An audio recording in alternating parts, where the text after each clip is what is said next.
There we go. Recording in progress. I think I start with that line every time, but that's because Zoom starts with that line every time. So welcome everybody to this, what is it, 6th episode of the Future Foundry with me, Gus, and Andy. And as always, I want to start with the good stuff. So Andy, tell me who you are and what do you do?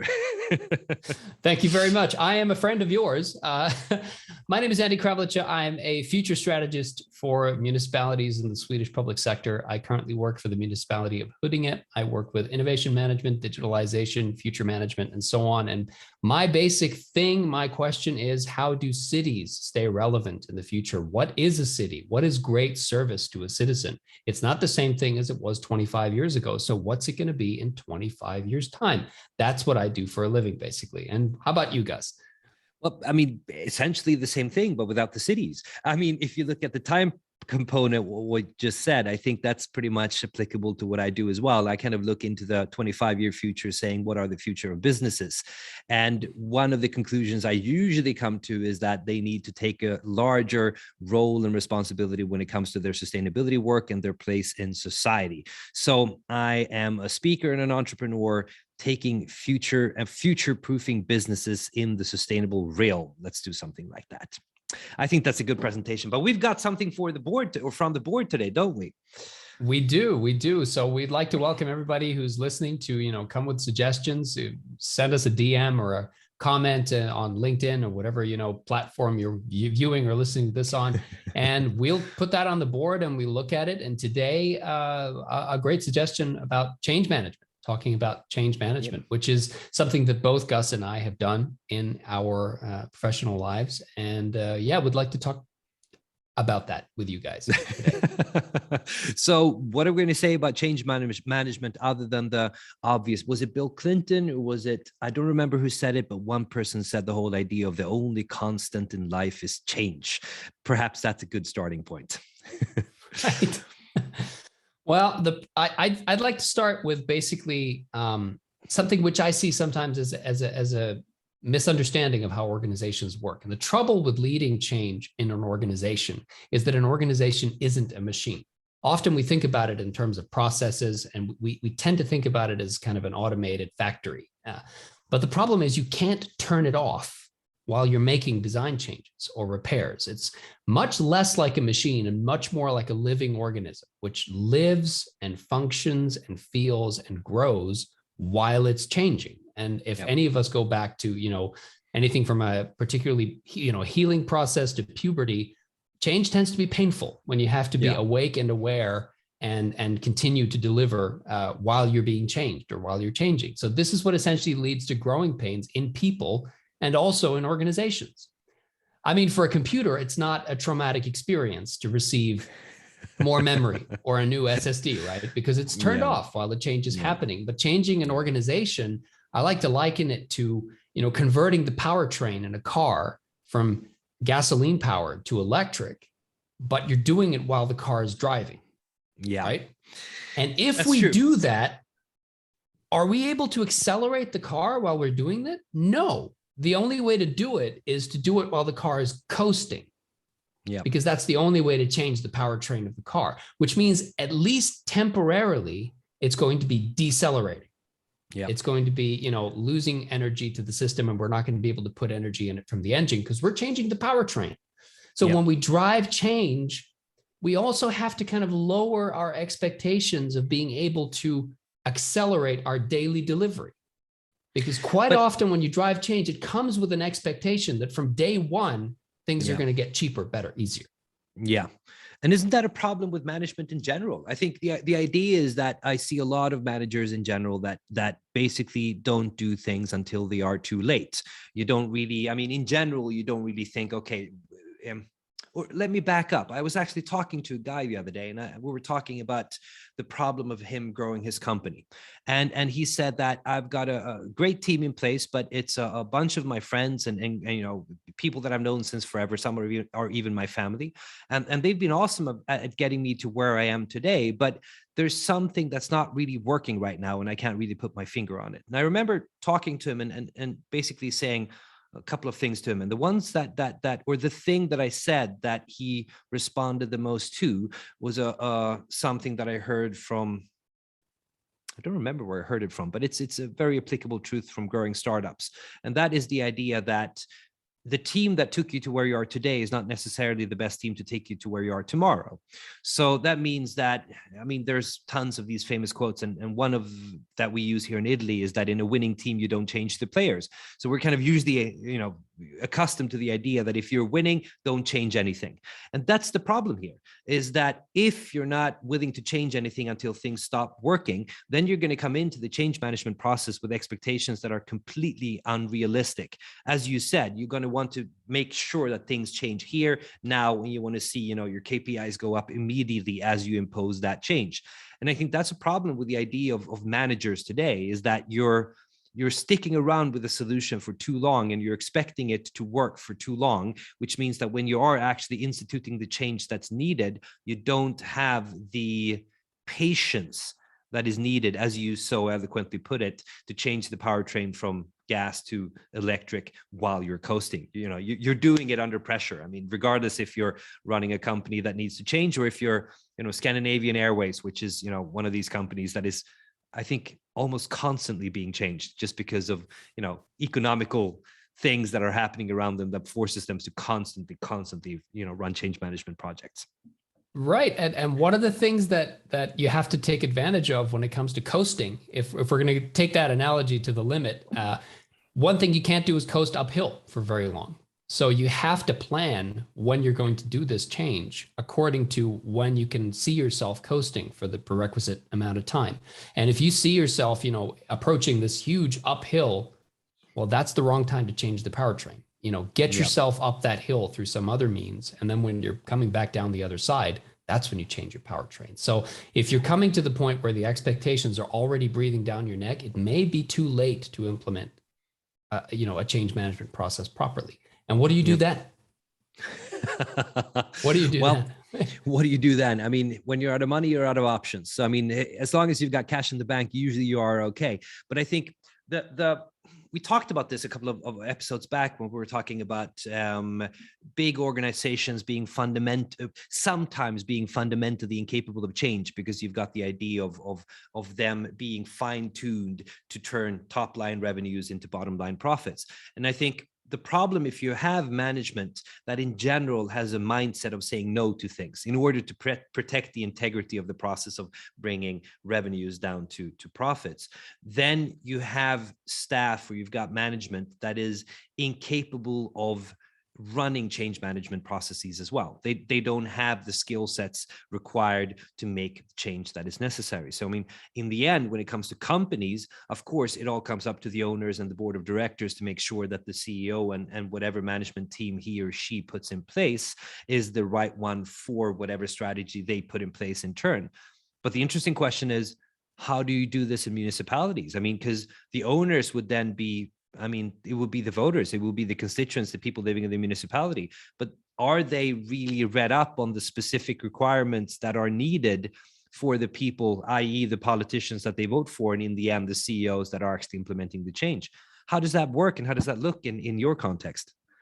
Well, you're absolutely right about that. When I talk, in conferences or whatever, I usually say I represent one employer and 116,000 bosses. Because those are the people who are in charge. Those are the people who give me money every month and say, do something useful with this. And I try to. And I think that one of the things that we do understand in municipalities, and which I would say we do pretty well, is that doing development by definition means driving change. And driving change is more than anything a story of creating and driving engagement and commitment. Okay. Change is a product of the things that all of us pour into it, not just the people who are driving the change. So creating and nurturing commitment and engagement is really all about building, understanding, and developing relationships. And we try to do that, relationships with the people who are at the other end of our services, with students, with parents, with people who live in our, elderly care facilities, through politicians, the voters, and so on. And this is the key business skill for a municipality, I would say today. It's not education or, care, or it is building, maintaining and managing relationships.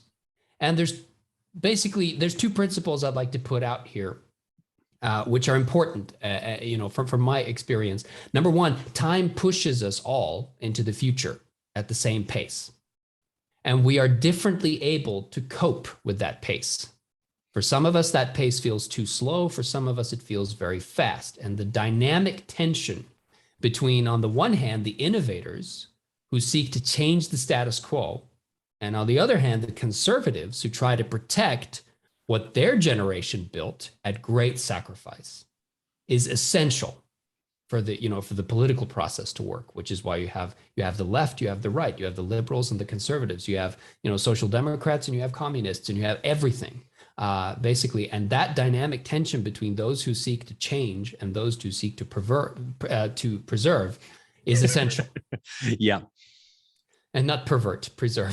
that was what I heard. I was like, whoa, this is getting really good, really fast. Yeah. The second principle I'd like to come to basically is if we're not experiencing pushback, and I mean from certain aspects of the populace and so on, if we're not experiencing pushback, if people are entirely happy, then we're not really driving change. I mean, if the change you're driving is going smoothly every step of the way, then chances are you're not really driving that change. You're riding along. Expect resistance and use that resistance as a measure of the fact that you're on the right path. But what kind of skill sets are required for the people that are driving this change? Because I think the problem, or at least the problem that I would see with politicians, is that resistance isn't necessarily a good thing. I mean, resistance with companies means that, okay, so here I've got a consumer, and that consumer has, or a customer, potential customer, that has an idea about the business. They don't like it, but I could do this instead, and therefore, boom, I could have a customer. With politicians, it isn't really like that, because in general, they have as you said, they're liberals, they're conservatives, they generally adhere to an ideology. How keen are they to implement or rebalance the shift between the people that are driving the change, the innovators, as you call them, and the conservatives that are kind of maintaining the status quo? How are successful people working in the municipalities managing this change? Because they're also, of course, a part of the system, that they're trying to drive. Well, I would basically say that the idea of resistance as a constructive force is good as long as you know how to handle that resistance, and you know how to establish and grow relationships in response to such resistance. Rather than avoiding it completely, we can turn it into something constructive. And I think one of the best ways to establish and grow relationships is to communicate clearly, as a politician with your voters, as a municipality with your citizens. And a lot of the time, I think when we design communication, we do it for the wrong kind of resistance. Let me explain that. What I mean by that is, I think there's three basic mechanisms for resistance to an idea. Number one is, I don't understand. Number two is, I don't like it. And number three is, I don't trust the messenger. Okay. Yep. Right. And you have to have the skill. You're asking about the skill set. To me, the important skill is to understand which of these three resistances you are meeting in what place. Yeah. And not to design communication efforts which are solving, I don't understand, when you're up against, I don't trust the messenger. I mean, smokers know cigarettes are bad for you. That cat's out of the bag. Yeah.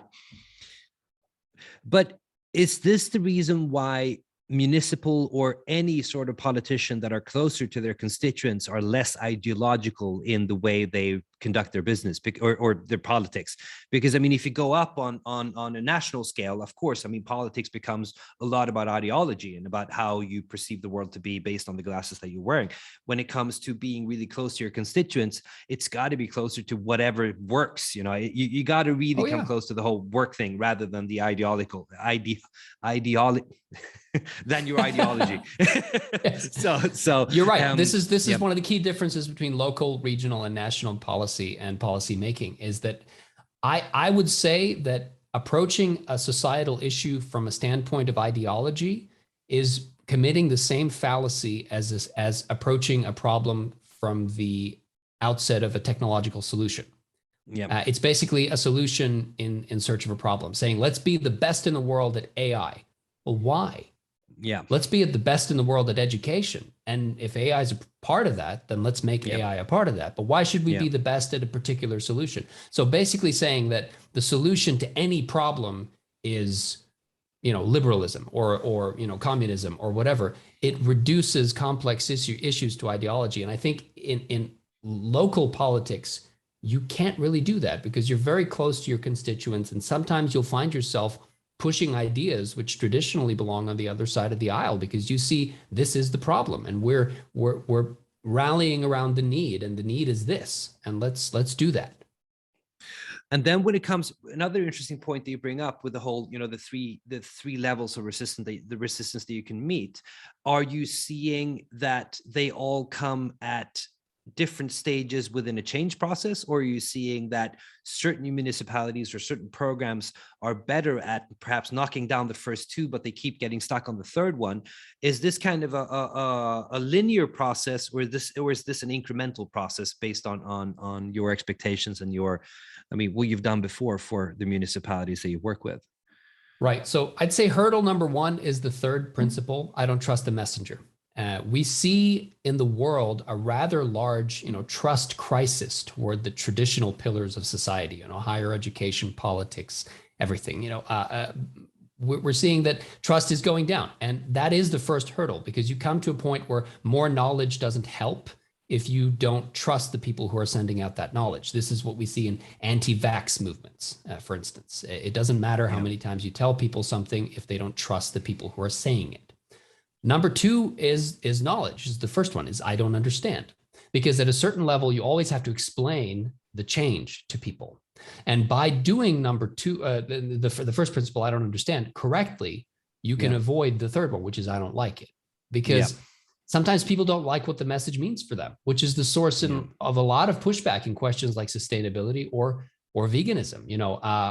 We saw that in the first episode with higher energy prices, politicians selling the idea of sustainability, but once you see it on your electric bill, that suddenly changes your mind. And politicians now have to back paddle and go like, well, we'll lower this and we'll lower these incentives, when they're actually elected on the platform of making aggressive changes towards sustainability. But people change their mind when they see what happens in the wallet.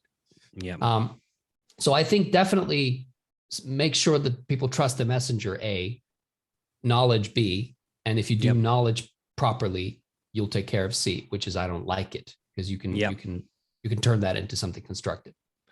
And I think in general, that's the interesting thing. I get asked these questions quite a lot when it comes to sustainability, and that's, how is the world going to look in 50 years?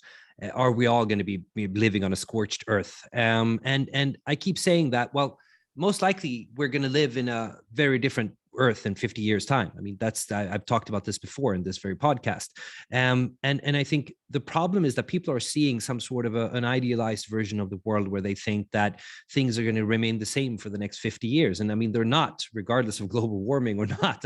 We're going to live in a drastically different society in 2070 than we do in 1970, because just look at it. The differences between the 1970s version of society and the 2020 version of society, there are a couple of differences there. And if you go 50 years forward, the rate of change is obviously faster now than it's been in the past 50 years. So things are going to be dramatically different within the next 50 years. And I think the problem is people generally take for granted the idea, at least right now, for some reason, that change is not necessarily for the good. And I think that's an interesting difference from when you and I grew up. I remember when we were in high school in the end of the 1990s, it was just crystal clear, at least for me, and without a doubt, that the future would be better than the world that we lived in right now. Oh, yeah, absolutely. Technology was going to save us. I grew up watching Star Trek: The Next Generation. The technology was the great savior, which would, equalize social unrest. It would basically bring us all into an age of prosperity where there was no more hunger, there was no more greed, and every child knew how to read. And that really never happened. And you can judge a lot about a society from the science fiction that it writes. And I haven't seen an optimistic science fiction movie for a very long time. which is interesting, and that's an interesting point, because I think that is something that we're seeing right now. We're seeing a lot more the idea, and obviously now with the war going on in Ukraine, we're seeing a lot of more of these, you know, kind of dark clouds kind of coming up on the horizon than we've done before. Because back in 1999, when you and I graduated from high school, it was the whole idea of the Berlin Wall had fallen 10 years prior. Western liberalized democracies were going to take over the world. China was no longer going to be a dictatorship, you know, come out the other end of this. And Russia would open, all these kind of countries would just open And up. the internet would basically set information free, and exactly. And I mean, obviously, we haven't seen any of that, or we've seen it. You know, we've seen huge changes being made to the world. If you look at poverty, if you look at all these kind of different things, you know, liberalization and market capitalism has done huge changes, but we haven't seen all these things come into fruition. And some of those problems are kind of coming back at us right now. With, it's not necessarily the idea that liberalized democracy is going to change the world. We're still seeing that China is not opening up to the world around them like we'd expected them to do when they entered the World Trade Organization 20 years ago. So Right. It's interesting how kind of the mindset has changed, and how that I can understand how that can have a greater deal of mistrust for, I don't trust the messenger. The general idea is that, okay, if you're trying to sell me a better future and I'm not seeing it right now, well, if you have that message, I'm not really innately going to trust you.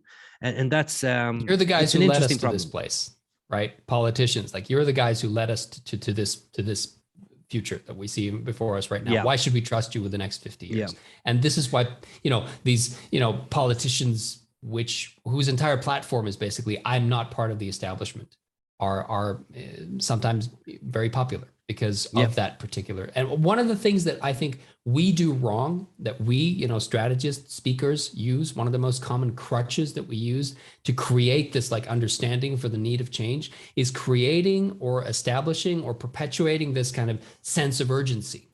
And this is very prevalent in sustainability circles, very prevalent in digitalization circles. So both of our, you know, circuses.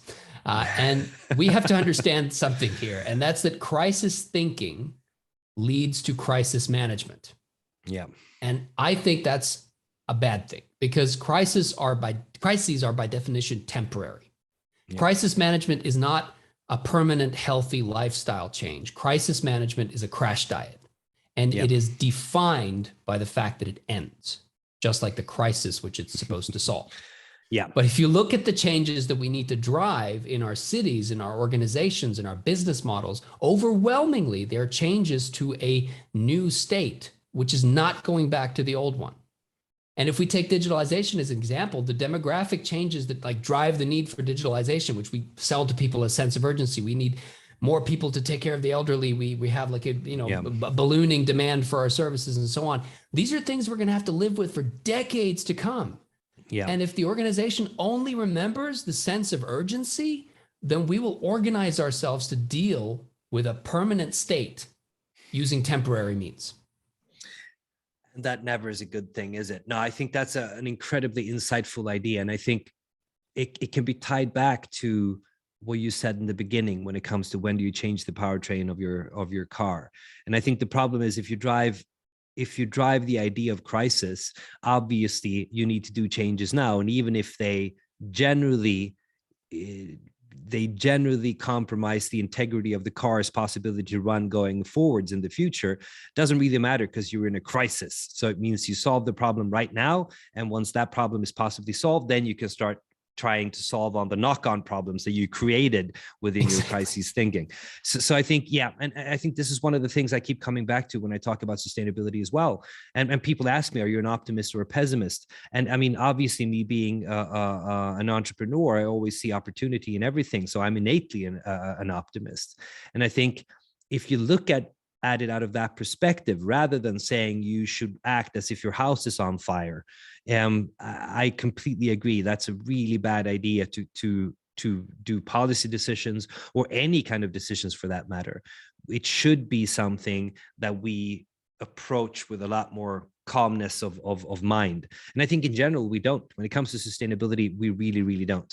And one of the problems is that we've been, I'm not going to say hijacked because that's innately a bad word, but I'm going to say that the people that have taken over the discussion are generally the people that have something to profit from or benefit from the idea that we need to make, really big changes that are incredibly powerful here and right now. And I fundamentally don't agree with a lot of those principles. We need to make a lot of change, yes, but we're also seeing a lot of change being made for the better for both sustainability and for our lives, which means that, yeah, I think it's a really good thing that you say. Crisis thinking, leads to crisis actions being taken, and crisis actions being taken under crisis thinking is not really a good long way to go. No, and one of the first things that you lose in a crisis situation is your ability to communicate. And we were talking about the key skill being the skill to, maintain your relationships with people whose needs you're solving with your products and with your services. And, there's a principle we use in aviation, like aviate, navigate, communicate. And those are the three main skills that you need to stay in the air. And the first one you lose in a crisis situation is communicate. Next, you lose navigate, and finally you lose aviate, and that's when you're in serious big trouble. problem. But right, but the first reaction in a crisis situation is to lose your ability to communicate, and that is the key skill set to driving, change management. And when we start selling cheap change to crises, and then we stop communicating with the people whose crises we're supposed to be solving, we're going down a really, really, really, really bad path. And I hate it when I see people in roles that are similar to mine sell that mentality, because it gets you results, it gets engagement, and it drives commitment. And we're talking about engagement and commitment, but it's short-term engagement and commitment with huge expectations on solving a complex problem, which you're not going to be able to do. But isn't the problem when it comes to policy or politics in general is that people don't thank you for the problem that you solved before it became a problem? Because you didn't really solve a problem. It wasn't, it wasn't a thing that you could see. It wasn't something you could touch or something that you could experience. You're much more prone as a voter to ask for change once you realize what you want to change from. It's not a question of the person that goes ahead and says, okay, this is most likely going to be an issue within 10 years, which means that we're going to make certain changes right now that might not be great, but they're going to avert whatever crisis we see coming down the road. Generally, you don't get rewarded for that within political life, do you? And I think that could be one of the problems when it comes to running municipalities, is that you don't really get thanked for it. Within the private sector, I can say it's quite easy. You don't get thanked for it, and those companies generally, go out of business. But the good thing is that the companies that do see the future happening and act accordingly and manage to stay alive until the point where that future actually comes to fruition, they're the companies that become huge. So, I mean, they get thanked for their efforts within actually becoming, huge companies with lots of traction, lots of customers, lots of profits, all these things that kind of come to companies that have foreseen the future. But it's not necessarily something for municipality. And I think this is where you also talked, previously about, is the idea of how does change management in municipalities work? Do you get thanked for the idea of walking way ahead of the pack? Generally, you don't, but unless you're experiencing that pushback, you really aren't. And of course, that's the pertinent question here. I mean, how many of the municipalities in Sweden do you think are pushing the envelope, are kind of, moving into that realm where it's uncomfortable, where it might be something they see coming down the line that might happen, but they feel strongly enough to try and avert or change or invest in or whatever? Do you see municipalities actually thinking that far ahead? I think intuitively we understand that the answer to that question is no. We don't see that. But also, going back to what we said a couple of episodes ago, a municipality is a huge organization that does everything from education to pet cemeteries. We can find innovators, entrepreneurs, and true change management in the fingertips of that organization. We'll rarely find it in the brainstem of that organization. But if you look at a preschool or elderly care facility, or that's where you will find that type of out there change management. But it takes a long time for it to sift upward through the organization in the communication model that they have. But I do want to touch on something you said. Yeah. Oh, please go ahead. Yeah. But I was just interested, do you think going on in the future, do you think that skill set's going to kind of start infecting the entire organism? Do you think it's going to, further than it is today, go into the brainstem of the organization? Or do you think it is something that's fundamentally built into the way municipalities are governed and run, that they're supposed to be a little bit slower in changing? It's built into the way they're run, but it's not built into the job they're supposed to do. Municipalities follow a very old information model. It's the old Napoleonic information model. It's 200 years old by now, and it basically structures everything by sectioning it. And if I'm gonna look deep into my crystal ball and say, what does a municipality look like in 20 years? I don't think that it's going to have very vague goals at a top level that each part of the organization can interpret into whatever they want to interpret it as, and then that each part of the organization is followed up on their own interpretation of those goals. I think we will have specific challenges, which the city is there to solve as developments, and we will have no intermediary levels of goals. So basically, you'll be able to tell immediately whether an activity is solving a problem or not. But that requires abandoning the Napoleonic information model, which is hierarchical, and that change is going to take a very long time. So it's not built into the design specifications of a municipality. It's built into the information model, which it runs according to. The thing I wanted to touch on, which you were talking about before, was the idea of visibility. Yep. One of the ways that you can make sure that you're solving a problem is by making something visible, and part of that is additive solutions. In a study that they published last year in Nature, it was observed that humans overwhelmingly prefer and tend towards solutions which add something to a situation. One of the easiest explanations to why is because it's visible. You can point to something which you've added, and you can be evaluated according to the part which you've added. You're not taking away someone else's contribution, and you're not being seen as passive. The problem when we add complexity to a situation rather than subtract elements is that unchecked over time, this tendency will build complexity into an organization. Every new change adds something new, and nothing ever takes responsibility for removing the thing you just added. And we see this with organizations which balloon over time, system maps, integration maps, which just get more and more messy, the amount of code in our software, which just gets more and more bloated. Every single new person needs to leave their mark on the organization, needs visibility. And so they add something to the wall as their legacy to what they've built. So I want to try a new idea. What decisions were made along the way to get us to the state in which we have to change, right? Can we track those decisions? Can we follow them back through time? If we can, then we can unmake those decisions. We don't have to make new decisions. We just have to unmake the old ones until we work ourselves back into the fork in the road where we went left instead of right. And I'd really like to push an idea, and this isn't my idea. It belongs to a scientist called Leif Denty. The idea is the anti-pilot, the anti-proof of concept. So instead of innovating by trying to add something new and testing it in a small scale, well, that's also something additive, right? So instead of scaling something up, try not doing something anymore on a small scale. Try stopping something on a small scale and see if anybody picks up the phone and complains. Try the anti-innovation, the anti-proof of concept, the anti-pilot. Unmake your decisions, unimplement a measure, and let's see if that works. I love that. I remember when I went to university and I did my first degree in computer science.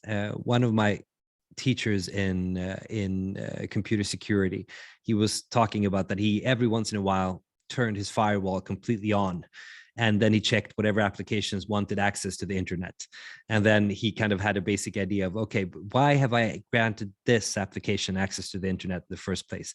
So all of a sudden you were kind of given this opportunity to roll back all of your decisions and try and see, okay, what happens when something pings, and try and make sure that that is the applicable software you want to use today. And I think that's a really cool thing, the idea of the anti-pilot, because it is something that we all innately do, isn't it? The idea that we want to build a bridge or a statue at least of our excellencies, and that means that we're continuously trying to add something. So that, of course, would lead me to the idea of actually including our listeners on this. Because what I would love to hear, because I thought that was an awesome idea, what I'd love to hear from you guys and girls that are listening, what would you undo within your organizations? Is there something, some sort of a decision that you felt, okay, interesting, when you apply, when you apply the framework that Andy just laid out and you apply that to your organization, are there any interesting things that comes up? What are the forks in the road where you went left when you should have went right, or vice versa? It'd be awesome to hear you guys, kind of your comments about this. Absolutely. I want to hear about all the shelf warmers, which a committee of 12 people is committing 40 hours, a person to do. And it's something that sits on a shelf. No one ever reads it, but we do it 3 times a year. How about not doing it anymore? I mean, imagine all the cool stuff that we could do with the time we spend instead. That's just one idea, but I'd love to hear, other ideas from you guys out there. And if somebody says that, well, what if, some person that's responsible for this gets angry? What would your response be to that, Andy? Because I mean, the obvious idea is that you don't undo decisions because somebody else built that bridge or built that statue. And what you're trying to do is kind of take their bridge or their statue away. I mean, do you have any suggestions for those people? Right. So the expression which you referred to in Italian, you don't, change teams. You don't change a winning team. Basically, it requires one truth, which is assumed in that saying, and that's that the game is the same. But if the game is constantly changing, what wins on Monday doesn't necessarily win on the next Monday or the next year or the next Olympics or the next whatever. You do need to look at what are we trying to do now and what were we trying to do when we built that bridge in the first place? Maybe we built a bridge to a place where nobody lives anymore, and we could use those materials and recycle them to build a new bridge to a place where we see people are moving to.